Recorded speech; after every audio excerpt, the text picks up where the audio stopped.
అజిత్ దోవల్ గూఢచారి, ఒకళ్ళ విలువ ఇంకొకళ్ళకి తెలుస్తుంది.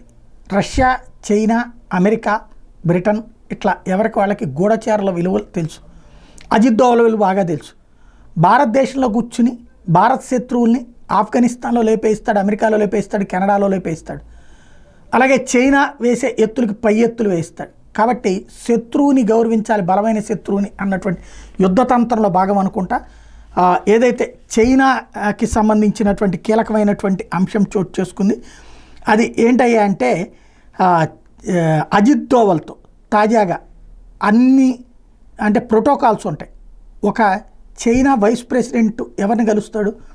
తన స్థాయి వాళ్ళని కలుస్తాడు. మిగతా వాళ్ళకి షేక్ హ్యాండ్లు ఇవ్వాలి, ఇదే దూరం నుంచి సెల్యూట్లు కొట్టాలి. కానీ అజిత్ దోవల్ని ప్రోటోకాల్కి విరుద్ధంగా కలిసి చైనీస్ వైస్ ప్రెసిడెంట్ ప్రోటోకాల్ని బ్రేక్ చేసి ఎవరైతే హన్ జాంగ్ ఎన్ఎస్ఏ అజిత్ దోవల్తో భేటీ అయ్యారు.